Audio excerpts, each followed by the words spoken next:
আসসালামু আলাইকুম, সবাইকে স্বাগতম ফারজানা আফরিন বিডি অ্যাটেলিয়র থেকে। আজকে আমি লম্বা করে কাটা বেগুন আর আলু দিয়ে পাঙ্গাস মাছ মাখিয়ে রান্না করার রেসিপিটি দেখাবো। এর জন্য প্রথমে আমি আলু, বেগুন, পাঙ্গাস মাছ, লম্বা করে কাটা মরিচ, এরপর হচ্ছে ছোট ছোট করে কাটা পেঁয়াজ পাতা সুন্দর করে কড়াইতে ছড়িয়ে দিলাম। এরপর দিলাম হচ্ছে পেঁয়াজ কুচি। তো পেঁয়াজ কুচি কমই ছিল, এর জন্য পেঁয়াজ কুচি কমই দেওয়া লাগছে। তো পেঁয়াজ কুচির পর দেওয়া হয়েছে হচ্ছে রসুন কুচি।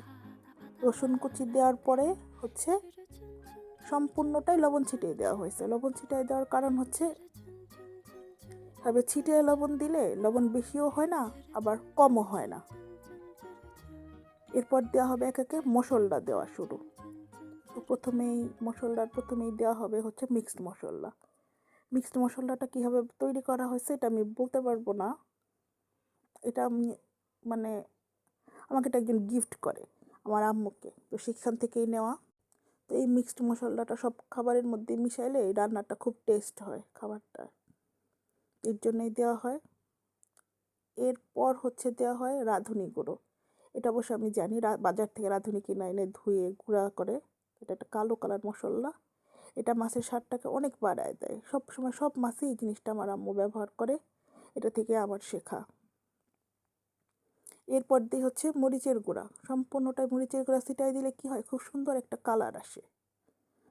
তো এই কালারটা আবার আমার খুব ভালো লাগে তরকারির। তো মরিচের গুঁড়া দেওয়ার পরে দেওয়া হয় ভাজা জিরার গুঁড়া। এই ভাজা জিরার গুঁড়াটা দিলে গন্ধটা খুব সুন্দর হয় মাছের। পাঙ্গাস মাছের পচা গন্ধটা না, সেটা আর হয় না। এরপর দেওয়া হচ্ছে গোলমরিচের গুঁড়া। কয়েকটা গোলমরিচকে হাম্বল দিস্তায় নিয়ে গুঁড়া করে ছিটায় দেয়, এবং সবার শেষে হলুদ গুঁড়া।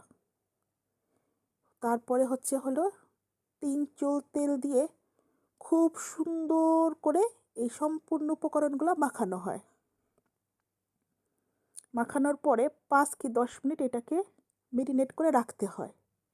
এরপর পরিমাণ মতন পানি দিয়ে এইটাকে কড়াইয়ে চুলায় দিয়ে দিতে হয়, এবং চুলায় দেওয়ার পরে একটা ঢাকনা দিয়ে ঢেকে দিতে হয়, এবং এরপর 20 মিনিট অপেক্ষা করতে হয়। তাহলেই হয়ে যায় মাখিয়ে রান্না করা পাঙ্গাস মাছের তরকারি। এই রেসিপিটা রান্না করে খেলে অনেক অসাধারণ একটা স্বাদ লাগে। আমি চাই এটা দেখে সবাই রান্না করে খেয়ে দেখুক।